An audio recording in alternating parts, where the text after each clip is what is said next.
This is going to be a great evening. We have one of our fellows from this year. Every year in October, we hold an event where we honor pioneers of the computer industry, and Paul Baran was one of our honorees this year. And this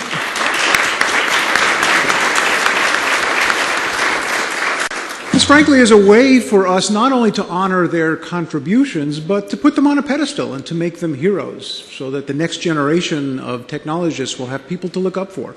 They shouldn't only have movie stars and actors and sports figures as their heroes. Technologists and entrepreneurs ought to be heroes as well. And certainly you'll hear tonight why Paul is deservedly a hero. Our other heroes this year were Doug Engelbart, Al Shugart, and Ivan Sutherland. It was a wonderful event. Please stay tuned and come next year to the Fellows Invocation. Most of you know that this museum is a work in progress. We have a wonderful collection. We have wonderful programs like this one, the lecture series and the Fellow series. It's been tough going on for 10 years and not having real museum exhibits. We have visible storage, which I hope you've all seen, and it's wonderful, but it's not a museum quality exhibit, and we're hoping to fill this museum with 30 or 40,000 square feet of excellent exhibits. Ever since the dot-com bust, capital fundraising has been really tough, but things are changing, and I think most of you know that just recently we got a $15 million grant from the Gates Foundation, another $1 million grant from Bert Jameson, a venture capitalist, another $250,000 grant from a previous donor who upped his contribution. So this is really giving us the means to move on to the next level, and we're now, starting in the spring, going to be working on developing our major exhibit, a 14,000 square foot timeline of computer history, which will go in the big empty space in the other half of the second floor of this building. It's probably going to take about 3 years to do, but we know what we want to do, and stay tuned for it. It's going to be wonderful. Now, just because we got $15 million from Bill Gates doesn't mean we can rest easy and we don't need any more money. Of course we do. We need another $25 or so million for our capital campaign. And of course annual fundraising that goes on every year. So please keep us in mind, help us if you think this is an important thing to do. It's got to be done by people who are in the industry. It won't be done otherwise. There are two good incentives this year to give to our annual campaign. One is that $300,000 of the Gates gift for this year was allocated as a matching gift. So if you contribute to the annual fund this year, that will be matched dollar for dollar by the Gates Foundation. The other is that the Katrina Emergency Relief Fund Act changes the rules for cash donations to nonprofits, any nonprofit, whether or not it's related to Katrina relief or not. So it's now 100% of your adjusted gross income, not 50%. Talk to your tax advisor, but it's a wonderful opportunity to be more generous this year to nonprofits than you have in the past, and I hope you include the Computer History Museum as part of that. Before introducing our moderator for today, I wanted to give you a heads up of things coming up next year. This is our last public event for this year, but next year on January 11th, we will have a Sun Founders panel.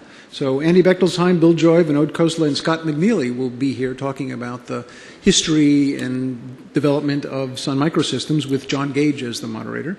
And on Wednesday, January 18th, we will have Michael Rutgers, who's chairman of the board of EMC, and he'll be talking about the history of that company and its spectacular successes and rise.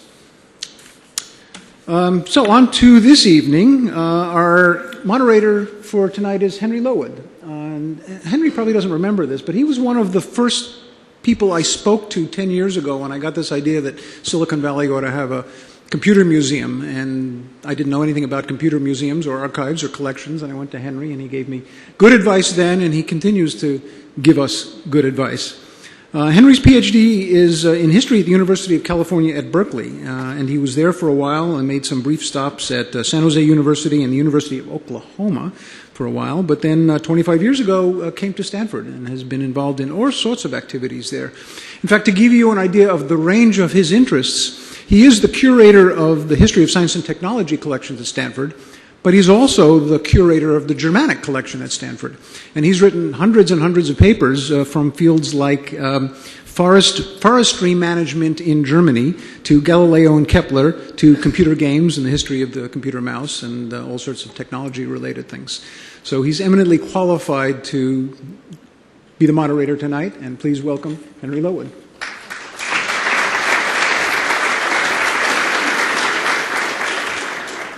Thank you, Len. Okay, nowadays we're very accustomed to this idea, this notion of the big idea. You know, it's, in a way it's so 90s, the big idea.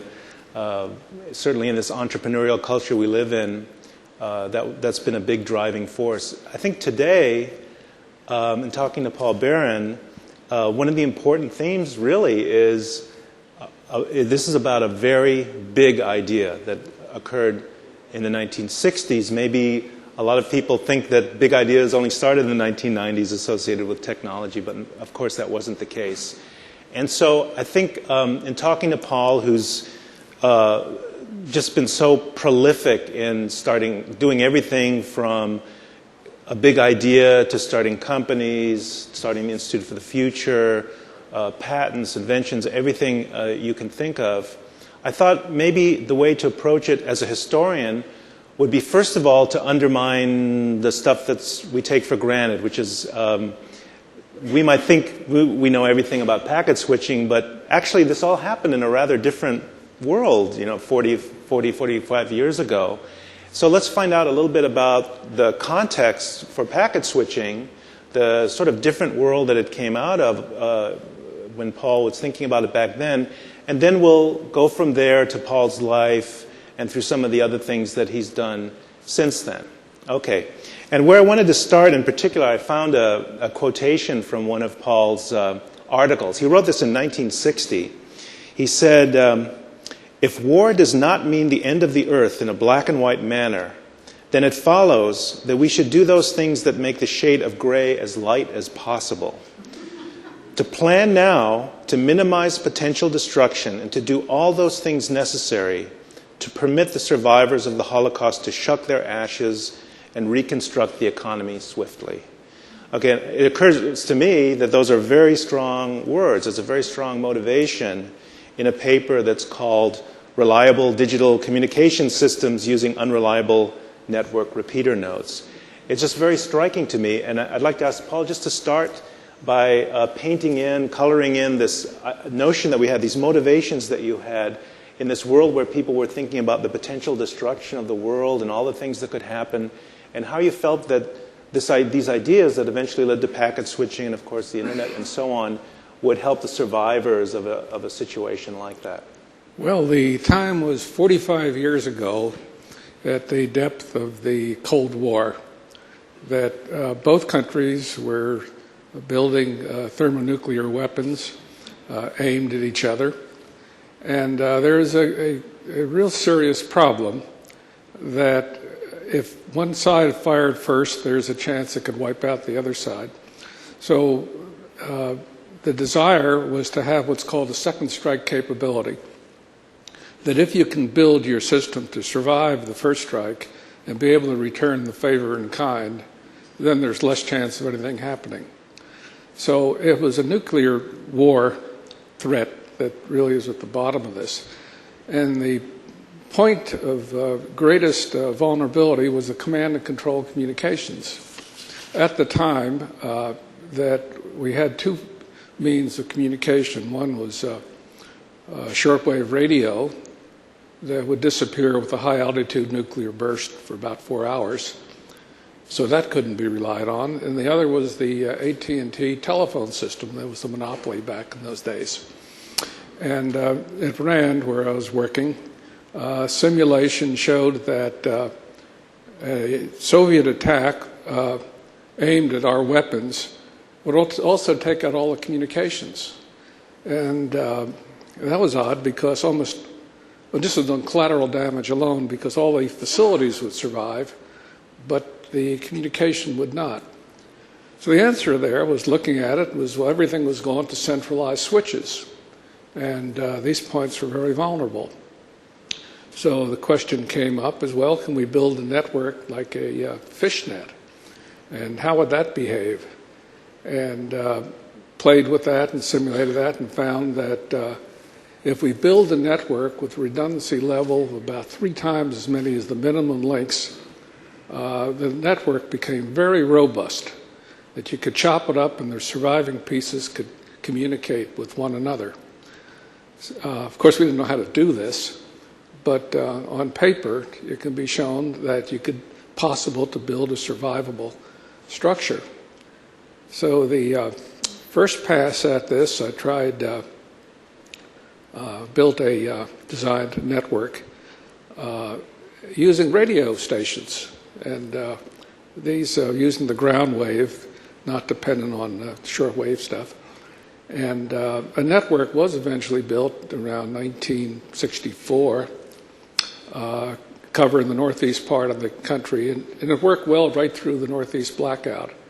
So that was the first attempt at it, and so I thought that was the answer, and took around these briefing charts to the military, different command posts, and said, well,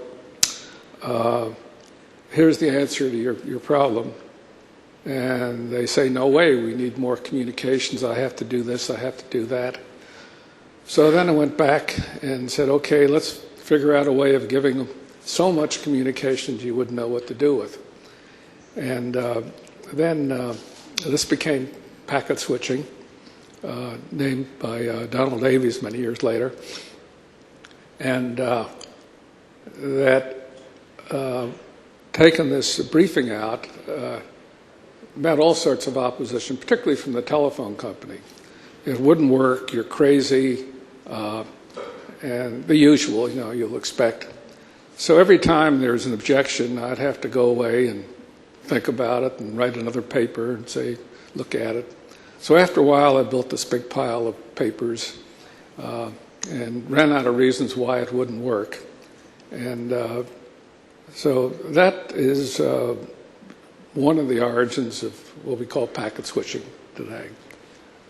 From the quote that I read, and also I've read in other places where you've written that you were sort of scared stiff about the situation. Oh, we were scared stiff. It was a very dangerous time. The fear was not so much somebody crazy and starting a war, but stumbling into a war. Because what would happen without the communications, you'd have a commander with missiles, and he'd think a war is on, and what is he to do? Is he to fire them or not?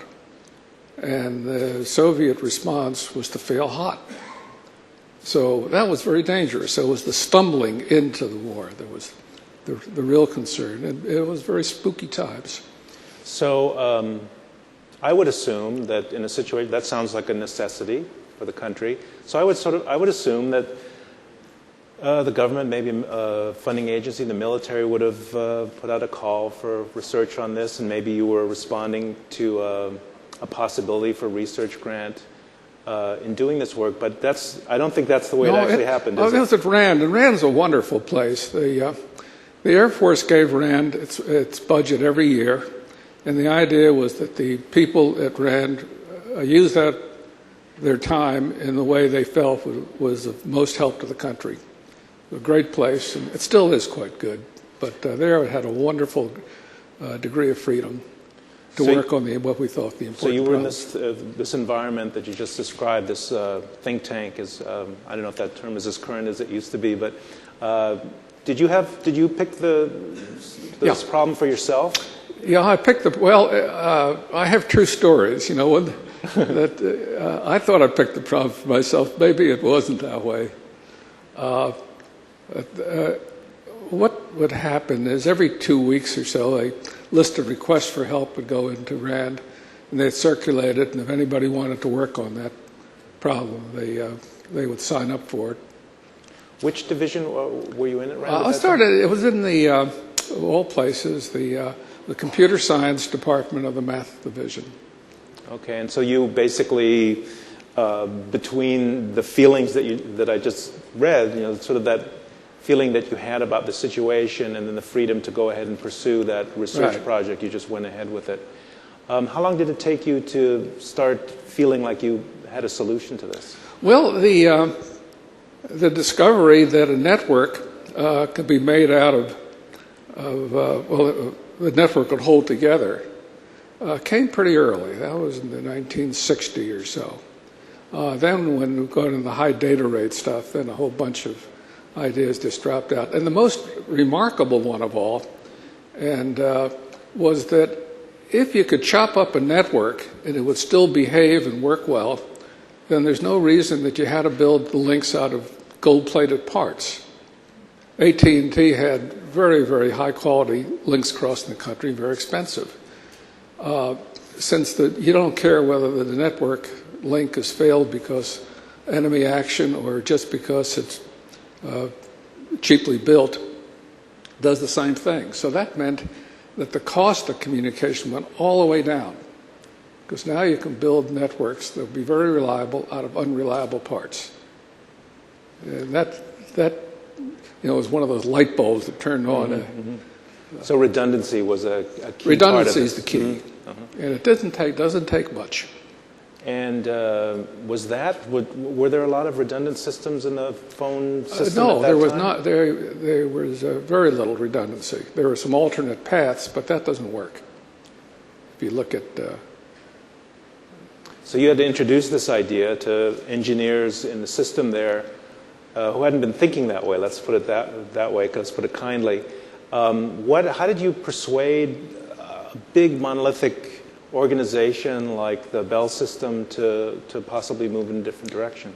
Well, it took a lot of time. There's a saying that ran that it takes 30 briefings to sell one idea. And you go around, with a set of briefing charts, and it's a salesman's job, really, to sell an idea. It's very difficult. But people do buy the ideas. Now, the questions are good, and there's always a chance that they're right.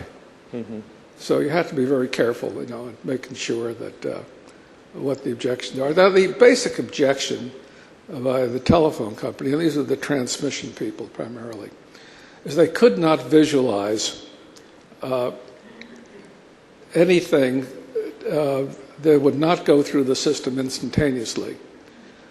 Giving a briefing at AT&T headquarters, some old graybeards, and then someone said, "Wait a minute, son, did you say you opened a switch in the middle of a conversation?" And I say, "Yeah." And, it just eyeballs rolls, give up, they just couldn't comprehend it. It was you should pardon the expression, paradigm shift. They just could not understand a world where this little blocks of information would go one to the other and then come out the other in the appearance of real time. And it was designed for a maximum of half a second across the country. And also it was designed for telephones right at the beginning. And so it was pre-VoIP. It's packetized, there'd be a delay, sort of like satellite delay. But there's some confusion on that. People thought the system was a telephone system, and it really is just one of the. Once you turn everything into bits, it doesn't make any difference. Yeah, well, the notion of a paradigm shift really fits because Thomas Kuhn, who came up with the idea and structure of scientific revolutions, talked a lot about really how the normal way of doing things that he called normal science is based on textbooks and training and lectures that you have in college on a lot of things. And that the paradigm shift is really coming in with an idea that's completely outside the box. Completely outside, and it's very hard to grasp. Now, the people in Bell Labs, the computer people, did get the idea, and they were fine. And I'd speak to the people at AT&T, say, well, look, your own people and the computer part of Bell Labs understood and agreed. They say, oh, those people are impractical. They don't know communications. So what was at some point, obviously we know that you won this, eventually you won this argument. Did you win by persuasion through the theory that was around these ideas, or did you win by showing in practice how it would work? Well, one and not one. What happened was that published all the background papers in 1964, and then the Grant had a recommendation of the Air Force to proceed. The Air Force created a committee run by Miter. They re-examined it and concluded, yes, we should go ahead with it, that every base was covered. And then the Department of Defense was starting to implement the Reorganization Act of 1959. This is around 1964. It takes a little time to do these things. And they say, oops, this has to be done by the Defense Communications Agency. Well, at that time, Defense Communications Agency was just started. And it had a general and an admiral, one of each, and absolutely no understanding of digital. These were people waiting retirement, just old analog types. So I knew the thing could not possibly be built by these people. So I said, whoops, and went over to my friends in the controller shop in the Department of Defense and said, cancel the budget for this thing. It's not going to fly. That better to abort it and wait until we get some competent people to be able to do it. Because it was a real difficult design challenge. And had there been proofs of concept in any way with maybe smaller networks or local Well, there was tests? one on this first one, but what we were talking about was really a big leap. Mm-hmm. And it was running at high data rates, all services, large numbers of people. It was quite a undertaking. Okay, so is there any idea as an investment in infrastructure, was it a significant amount of money like... Yeah, it wasn't. It would require about $60 million a year, but the Department of Defense was spending about between $1 and $2 billion, and it could replace a good part of that. So it would be a big saving if it could be pulled off. This will be a little bit of a tangent at the moment, but there's one piece of popular culture that's often associated in writings by historians and others with your work, and that is Stanley Kubrick's Dr. Strangelove is often cited as relating to that this whole Plan R, the Air Force general basically starts this, starts the bombers off because of this Plan R that's cited, according to which, if you put it together from the movie, if the communications network broke down, local commanders would be able to sort of unilaterally decide, my God, something's happening, we need to send our bombers off, this sort of thing. That's fiction, right? That's fiction, because the people who are working on these issues were more concerned about it than anyone else you can imagine. These things aren't taken lightly. And it's easy to kid about it when you're talking about, you should pardon the expression, weapons of mass destruction. But they're real and they're very dangerous. Yeah, what's interesting to me about that is when we think of military-funded technology, so often we think in terms of the aspect of creating weapons, but this was more about survivability and being able to move on past a warfare and a That's right. One of the issues, in the quote you mentioned, is saying, well, if we built this, that if we did have the war, then our chances of recovering from the damage would be easier. The war was taken very seriously. Yeah, and thinking now, as we think about Silicon Valley maybe in the last 10 or 15 years, I think it's important to point out that the motivation at that time in your life wasn't to start a company or anything like that. It was really this imperative that you felt in light of the world situation to do something about it, right? Right. Mm-hmm. Okay. I'm going to just mention a few concepts maybe associated with the packet switching, and you've already introduced this idea of the paradigm shift, talked a little bit about how difficult this may have been for telecommunications engineers in the Bell system. And I'm just going to kind of throw the ideas out and have you talk about, whatever pops into your head, I guess, but really how important these ideas were, which were very difficult for people to accept. You've already talked about redundancy, which was one of the ones I had in mind. What about the notion of a distributed network? Was there anything that you could cite at that time in conversation with people that they could understand when you were talking about a distributed network? Well, I think the idea is pretty simple. You just connect everybody to their neighbors, and somehow you can send communication from one to the other. It's we didn't know how to do it. That on paper it works fine. You can draw a line and show that the pieces there will be a path, but how to do it was the issue. Then there was nothing like it at least in the Bell system at that time, is that correct? Yeah, that's right. Well, there's no technology that doesn't have predecessor pieces to it. So if you look at it, you can find a lot of attempts to build networks that are more survivable. And that in volume 5 of the series, there's a listing of other works, trying in this direction.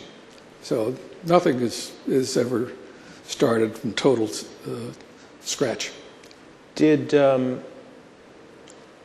you have trouble communicating across the divide, which I assume was a little bit about your background in digital technology of that time? You had worked in computer companies before, and talking to telephone engineers, sort of a different background, I guess.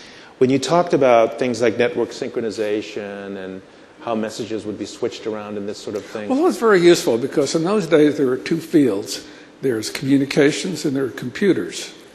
So when I talked to the computer people and I didn't really know what I was saying, I say, well, I'm a communications guy. And then when I was talking the other way, I could explain my lack of knowledge that way. Did they have trouble with the idea of these messages bouncing around in the network and possibly... Well, over time it worked out pretty well, but the old analog communication transmission guys never got it. And after, many years later when the ARPANET started, even then that the transmission guys wouldn't believe it. How did they feel? There's a term that I've seen in some of your papers about a term like automatic route selection. I guess they would say like adaptivity in the network in some ways.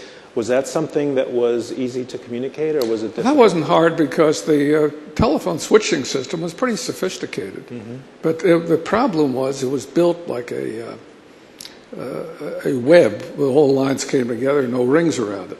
Mm-hmm. So the idea of the switch from here to here, you could go through 5 links, some absolute maximum, in the old analog switching system before the voice became inaudible. And to really be able to find your way through a broken network would require many, many more links.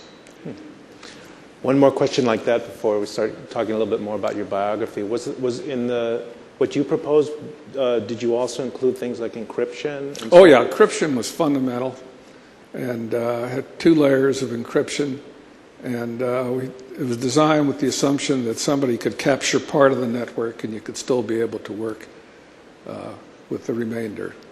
So that's and it's a cute way of encryption. I don't think we've ever done this, but the idea was that you had to encrypt one packet before you can encrypt the next one, or decrypt it, because each one would act as the key to the next one. And since your messages went around in different routes intentionally, then an eavesdropper could not get the whole message. So it would be very difficult to eavesdrop. And there are 2 levels of crypto. Every link was encrypted, and then there was encryption end on end, and then this other method of making sure that you couldn't record the material for analysis.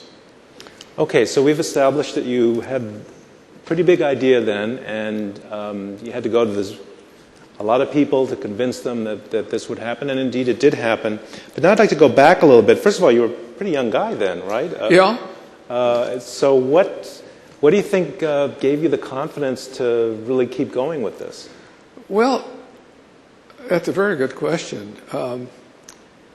That I couldn't find a reason why it would not work. I knew the problem was a major one. And I was able to convince many people, and got excellent support, by the way, at RAND as this thing evolved on.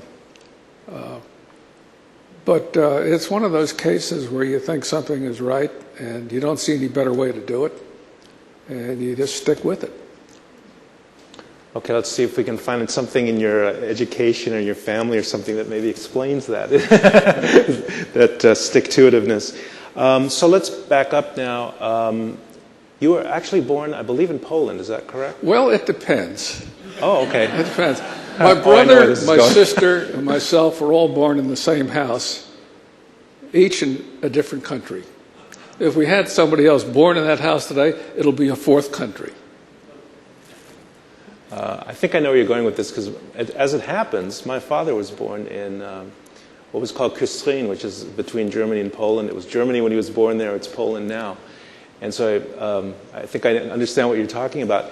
And I know from my own experience, this of course interests me to hear from you, that I felt like I was raised a little bit differently from other people that I knew, from other kids that I knew. What about your family? Did you feel European? Did you feel American? I came over when I was 2 years old, and I often say that's the smartest decision I ever made. And it seemed normal, whatever you do as a kid, because you don't have a lot to compare it to. But I think it was fairly standard.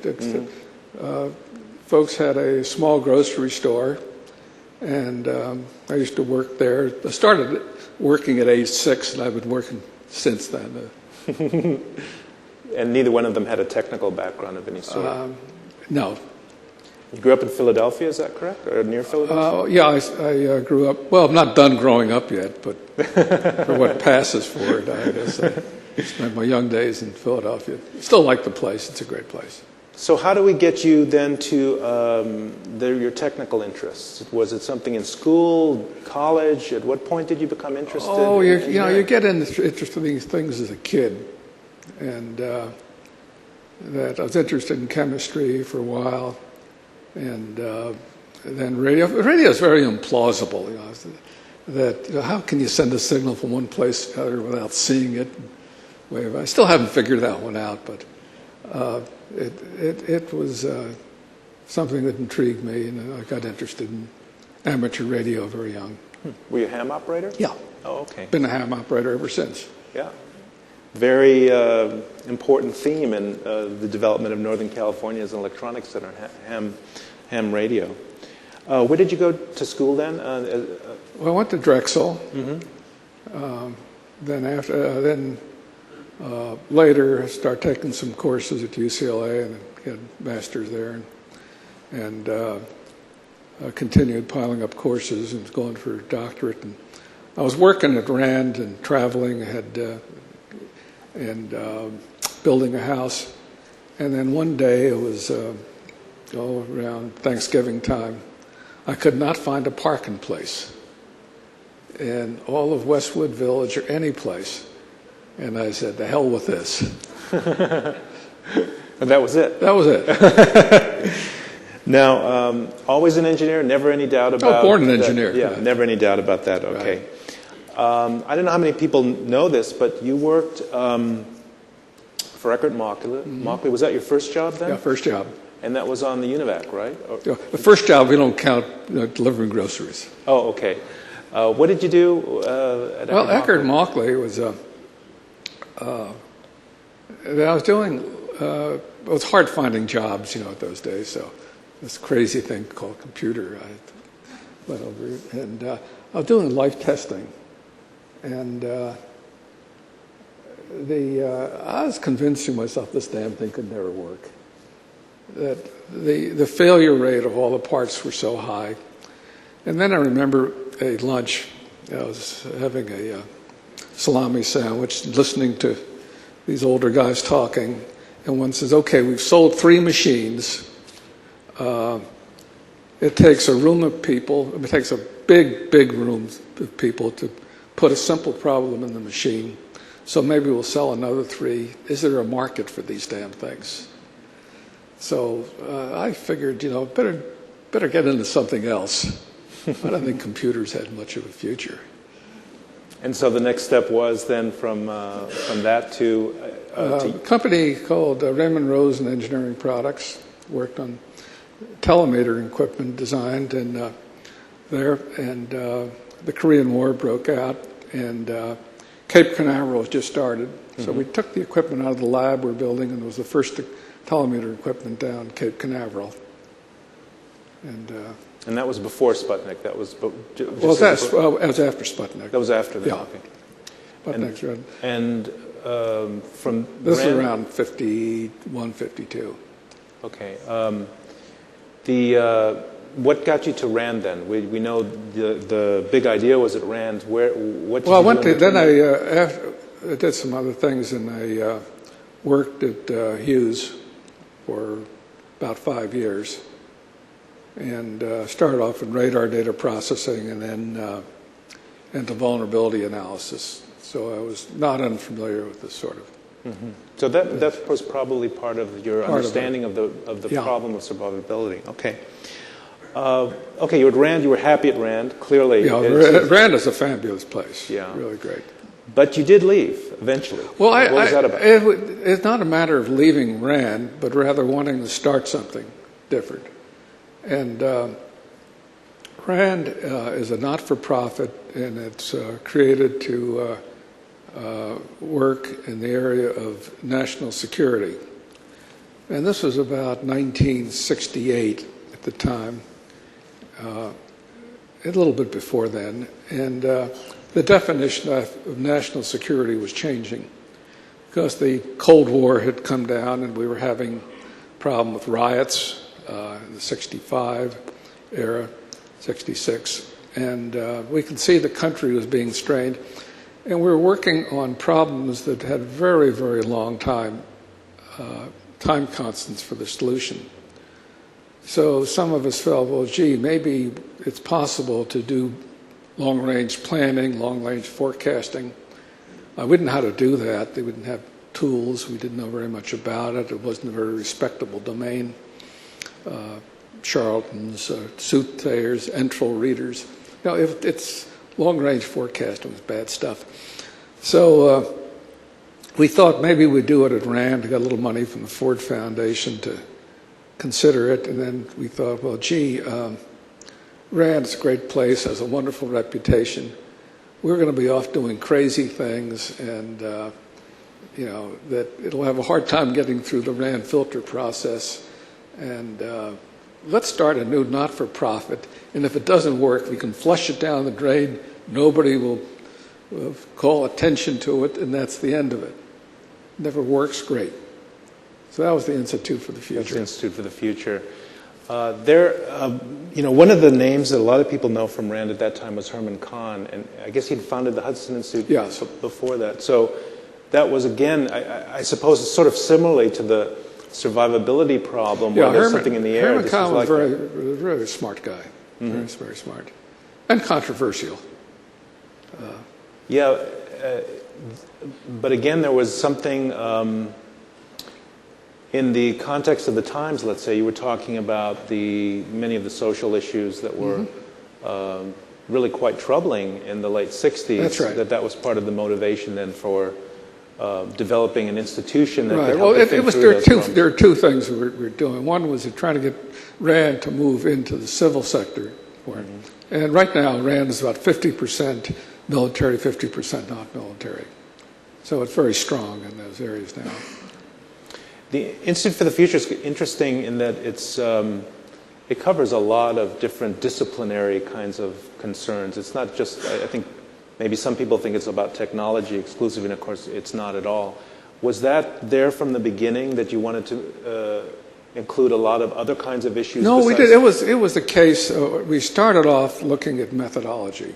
And then the idea was to say, well, we'd get 1/3 of the money from government, 1/3 from foundations, 1/3 from industry, so we'd have a broad range of points of view. But after we got going, you know, it took on a life of its own. And then they started taking contracts, and you know, the work and methodology shifted. You know, a lot of the issues were partially under control, and others didn't work. So there's at least one more big transition for you. You're still in the nonprofit sector with the Institute for the Future. And, well, of course, I said at the beginning, so we know this already, that you've founded a number of companies. Can gave you the urge to begin to go into the commercialization of some Well, of your ideas? it was the matter that I spent so much time trying to convince people to do something. I said, to hell with this. It's easier to go out and do it than talk somebody else into doing it. You know, if it's all that good, why not do it? And so, which was the first? First. Well, we started a little company that, called Cable Data Associates, and first thing was a high-speed computer printer, and then we started a number of. The next one after that was equatorial communications, and there the idea was in those days that the small satellite dish was, 5 meters. And said, gee, we want to build something small you can use in the underdeveloped world. So then combined spread spectrum, so we spread the energy out so you can have tiny transmitters, and so that was the next company.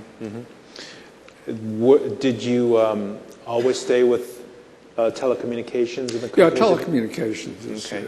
where. One thing that I discovered, I should have known this, but I didn't, was that you conceived or played an important role in conceiving the idea of discrete multitone technology, and which I guess is one of the underpinnings of DSL now, right? Can you talk about that a little bit? Yeah, this was, in fact, I met a person or two here from the old Televit days, and they're saying that at that time, the modems work well on good lines and didn't work well on bad telephone lines, and there were so many bad telephone lines in those days.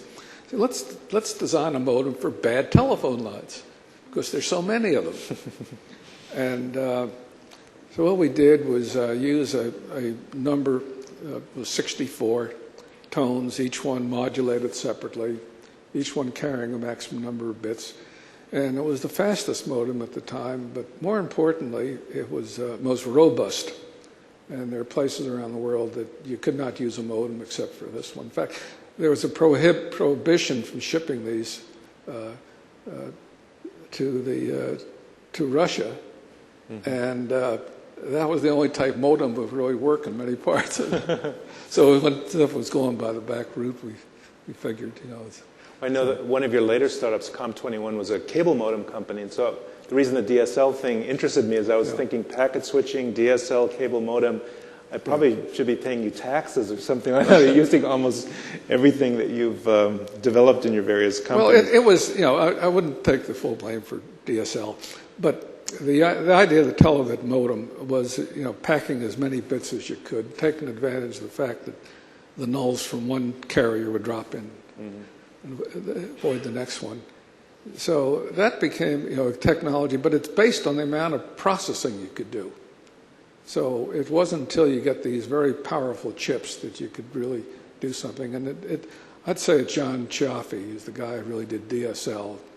We just did some of the starting stuff. There's always starting stuff, and the guys really do it, and it goes on to the next one. So along the path, just the point.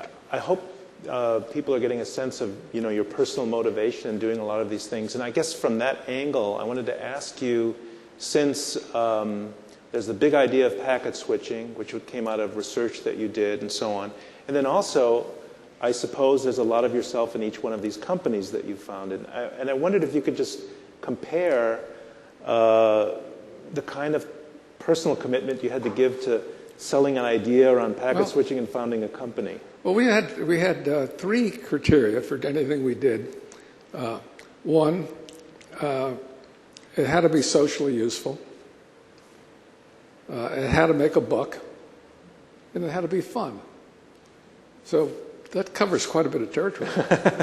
That's for sure.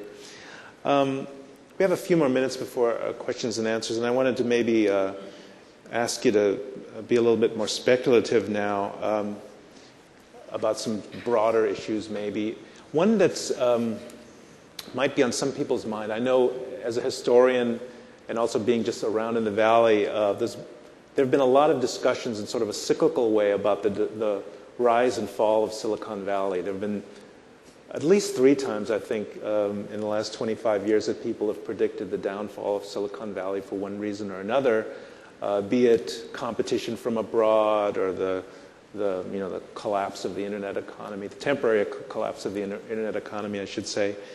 Do you have any thoughts on that? I mean, about this region and its future? Well, I'm not an expert on the subject, but I think that Silicon Valley is a very interesting place. You look around, and in this group, for example, you look at people who've come from many, many different countries, and you have the smartest people from around the world concentrated here.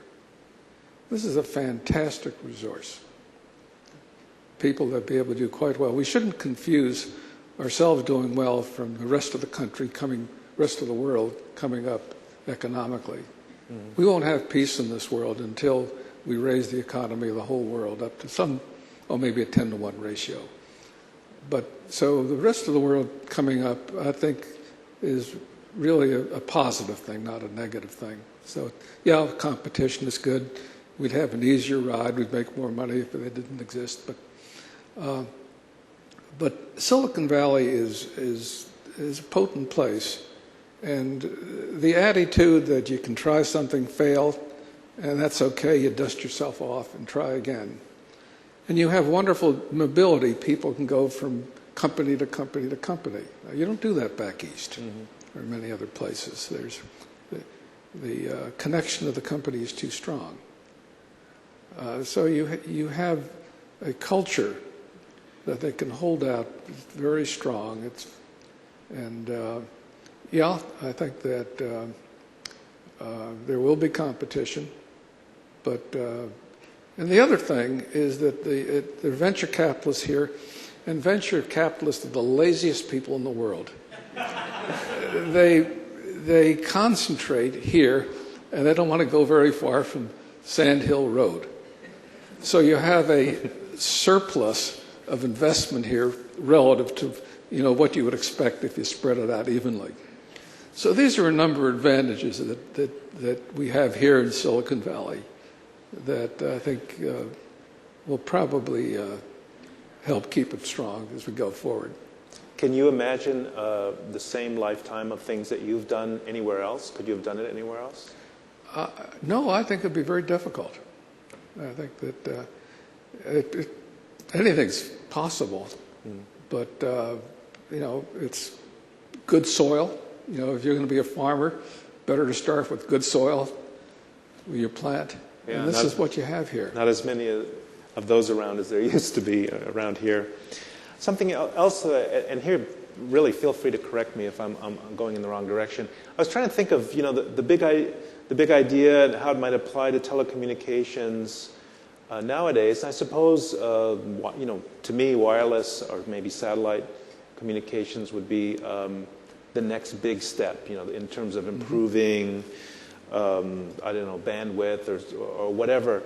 And I wonder if you have anything to say on that. What do you think the next Well, I think a couple things. One, we're number 15 as a country in the penetration of broadband to the home.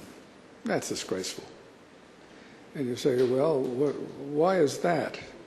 And if we look at the cost of broadband in the U.S. versus other countries, we're much more expensive. Mm-hmm. Is that necessary? Well, probably not. So I do see competition coming in for that pipe to the home right now. We have 1.5 pipes. We have cable, and we have telephone coming along, DSL. But there are other channels, and when you get a couple more and get some competition, I think that that'll be very helpful. What is the balance there in terms of technical versus, let's say, regulatory and well, less regulatory. I mean, if you have competition, you don't need regulation. And we say we have we're concerned about the this economic divide between the rich and poor in communications. And that's a gap we have here in the country, and it's one that I think that I'd like to see, reduced. I think that's a good, challenging task going forward. In the last few years, what ideas that have sprung up, either in the Valley or somewhere else, have surprised or excited you the most? Oh, dear. Or anything? Has there been anything at all that surprised you? Yeah, nothing surprises me. I'll leave a blank on that one. Oh, okay. What sorts of things are you working on now? Well, I'm really not working on stuff myself, but helping young folks along in the area. There's two areas. One is next generation TV, which is TV anytime you want to see it, not when someone else wants to show it to you, any place you want, and with and without commercials. We have a lot of good stuff on TV. We have a lot of garbage, and it's all bundled together.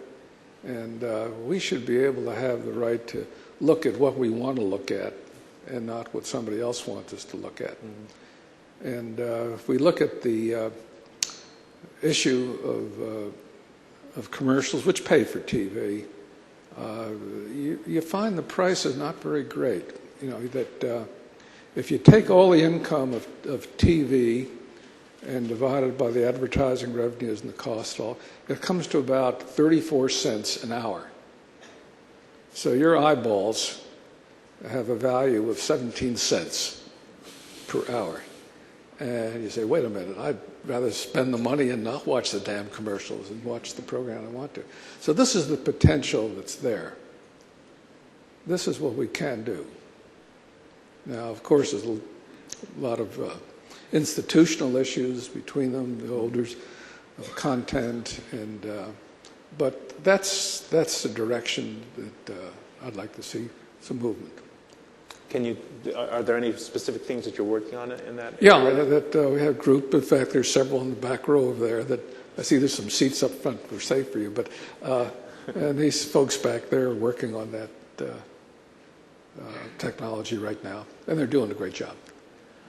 Before we throw this open to questions from the audience, were there any parting shots that you want? You can throw them at me, or general observations that you wanted to get in? No, just that I'm always amazed by the great job the folks here from the Computer History Museum are doing. You know, sitting back from a distance and watching them, I'm really impressed with the great job you guys are doing. Yes, amen.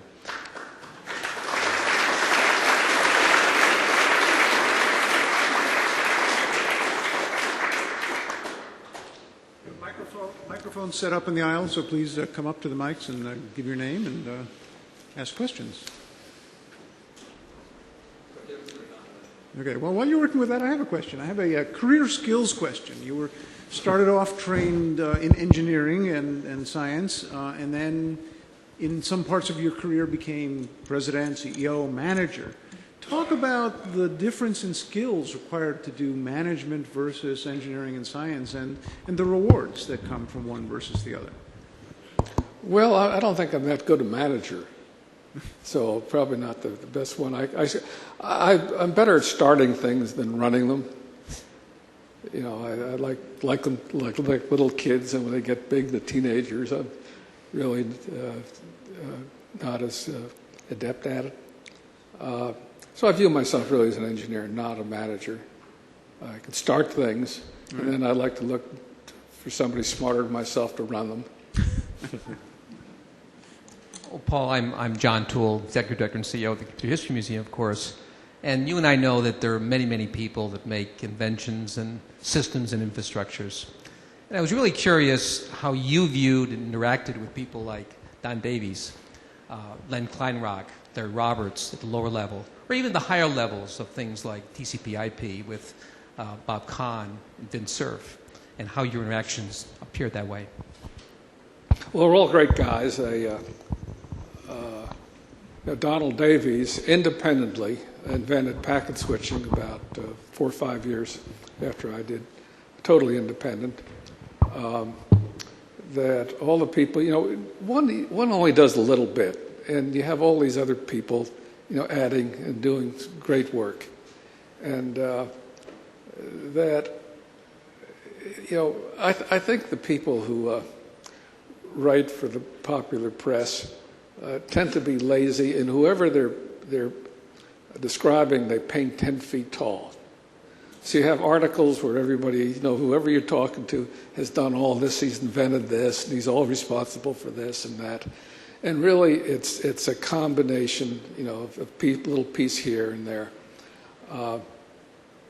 And I think I know what, the point you're getting at, that in packet switching, that Len Kleinrock, by the way, is a very good old friend, and that we have 3 people there, and sometimes blamed for it. One is the stuff I did, the other is to Donald Davies. And Len position came along, about 5 or 6 years ago. Larry Roberts is saying that his early work and his thesis was a starting point. And Donald Davies took very, very strong exception to that. And when he was dying, I didn't realize that. And took a very strong position saying, no, Kleinrock didn't do that.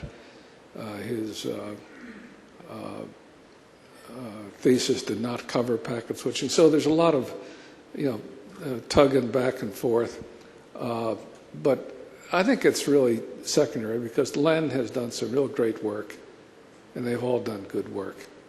And I think that's one of those things that just sort of come out of control.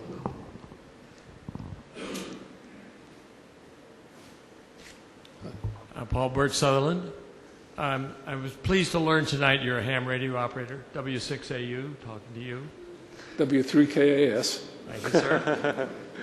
I just wondered if you could say a little bit about your feelings about your interactions with the later people who, like Larry and Len and Kahn, et cetera, who did the ARPANET work. And how did you influence them? Did you have any direct dealings yes with and them? no. Sort of how did that go from your side of the story and your perspective? Well, it's a little follow-on from, I think, what John asked. Yeah, I think, okay.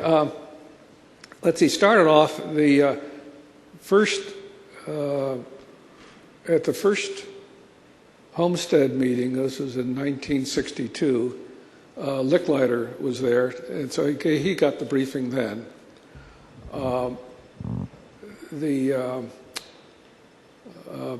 When Bob Taylor came on board, he was told by Licklider that my reports were in the bookcase in the ARPA office, and so they were read. Well, he said, Taylor said he read volumes 1, 5, and 10, which is the introduction, history, and the summary. And so he was quite aware of it. So that there was discussion. Then the idea of the ARPANET was Bob's idea. And it was a case that Larry came in and implemented it. And I think that it was a sort of a surprise to Larry that the work had been done. And he learned first about Davies' work. And that picture is pretty confused because, in those days, not everybody got material as easily as Google. So you had information flowing and stopping. You had a lot of papers. So the information was there. And the question is, how much of it was used? How much was it reinvented? And don't know. But on to your question, these guys really it was really the graduate students who built the internet. These were the leaders. And it was totally different people. By then, I was pretty much out. I helped a little bit in the beginning and saying, gee, I'm too busy, guys. Here's the papers. And so I didn't really have any part of the ARPANET. But these guys really did make it. I just want to say I discovered you about 1975 in the body of, I'd see the section 8 or 9, I think, of your multi-volume report, which was about security, and which was actually, my impression was, it was just a crossing the I's and dotting the T's sort of addendum, and thereby, as already very familiar with the ARPANET, I was in the Artificial Intelligence Laboratory at MIT and at Stanford, and I knew that. And to see that breadth of vision, not of something like the Internet, something rather narrower and more like what the ARPANET was a prototype for, which was a national military command and control network. But I'm not aware of anybody else who worked on this who contributed that dimension of it, right? The technicalities of how packets work and what the waiting times are and how you back off and how you resend and all that kind of thing are clearly very, very important. But I'd be surprised if you can name anyone else who saw what you could do with this. And I know various people over the interim 60 to 65 to 75 when these networks were being built who were very skeptical rather than embracing this concept.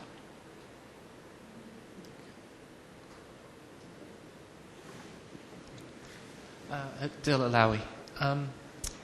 You mentioned something about making broadband more widely accessible. Now, I've just come over here from the UK for a short visit, but I noticed there's a big debate going on in the States about making broadband free, as states providing it, like you provide, I suppose, water for free, no, not for free, but provide water as a utility to people. But it's got very big opposition from the telecom companies. So I wonder if you feel strongly one way or the other on this. Well, I'm amused.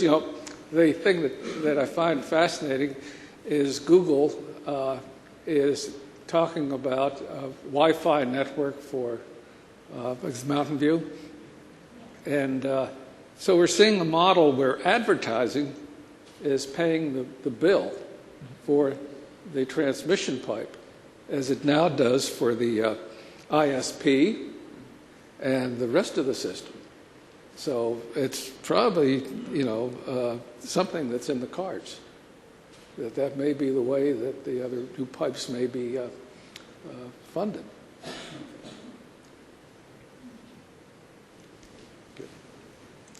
Hi, my name is Phil Gust, and I wanted to go back to something Henry was talking about a little earlier, and that is kind of setting the stage for what things were like back then.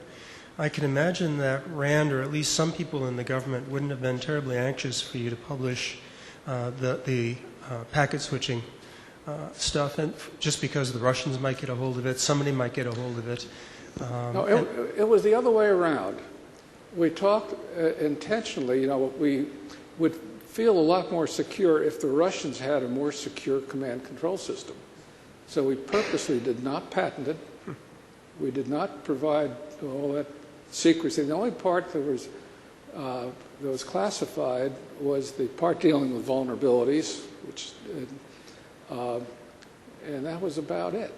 A little bit on one part of the another part of crypto and telephone that was just confidential. But no, the idea was, there was no great fear because the world would be more stable. Because if you really had a Have you seen any differences now, following up on that? I'm sorry? Just following up on that, have you seen any changes from back in the 60s to now in terms of the influence that the funding source has on how people can actually publish their research? I know the Institute for the Future takes government money, it takes private money, it takes foundation money. And have you seen any changes in how that happens? Well, I haven't been over there recently, but one of the rules was that any project we did, we had to publish something in the public domain. There was not classified, but there'd be proprietary stuff that would be of high value to the sponsor of the research. But there would also be something that you could publish in the public domain. So that was the balance between the two. Okay, thanks. Does that address the question? Yeah, what I was asking about was if you sort of draw a line from RAND to the way things are right now, your experience, has it changed any from I don't think back it's in the changed 50s and that much. 60s to now? You know, because I think most stuff is pretty open. Okay. And it was pretty open then, too. Okay, thanks. Very little ever really got classified. Hello, I'm Bruce Borden, and first, Paul, thank you very much. It's been enjoyable to go back through this history that many of us have lived. One question, I was visiting with Sony Ericsson recently, and they said, you know, there are third world cellular countries like the U.S. that, okay, I was in Stockholm, right, with Sony Ericsson, and they blame our competition on having such a divided cellular system that we have terrible coverage, and argue that there are places where regulation is critical to common use. You know, imagine everyone had different power plugs, right? Yeah. We wouldn't survive. I think there's a difference between standards and regulation. And, you know, I think that we all agree that standards are very useful in obtaining good competition. But the and argument competition is the counter to regulation. But if you set the standards too early, you stifle the competition because you prevent innovation. That's true. Right? That's true. So there's always a balancing act, and I don't think we made a good choice on some of the cellular standards or lack thereof, and maybe we've done a better job elsewhere. Well, you're involved in the early Ethernet standard.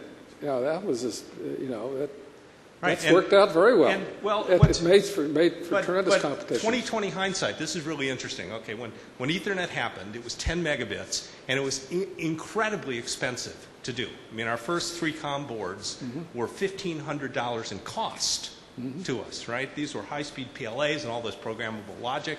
And if we hadn't jumped ahead and we'd stuck with the Ethernet that came out of Xerox PARC, which was 2 megabits and actually cheap to do, it would have been adopted much quicker and we would have gotten on the train a lot quicker. So there are times when you take a leap forward that actually set you way back because you get ahead of yourself. Yeah, it was a dumb standard in many ways. It was had a very big garden hose for yellow cable. Hose, yeah. But you know, it was one of the part of the price of getting a standard. You had to get all these people to agree. Please. Charles Petrie. In 1996, people were still saying the internet might be the CB radio of the 90s. And in 97, they were saying, oh, well, maybe it's going to catch on, but ATM has to replace the internet because packet switching just won't work. Bob Metcalfe was saying the internet was going to crash. He had to eat his column at the ACA convention. Are you surprised at how people continue to underestimate these kinds of technologies? Well, that's interesting. You know, the stuff I played with was designed to be was designed to live in the world where people would attack it. And the ARPANET came from a different route. It was academic, it was open, and it assumed everyone was good-willed. And the internet has had its problems, but it's been remarkable how robust it's been and how it's been able to withstand infection and still be able to function. It has some losses. Sort of like a human being, you know, you have all sorts of diseases, but you still do fine.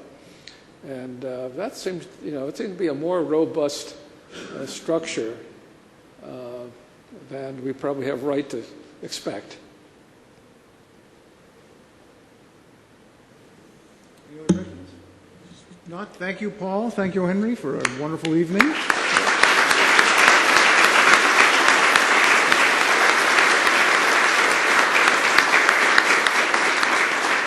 Thank you all for coming, and please return for future events. Well, you survived. What's that? You survived. Whoops.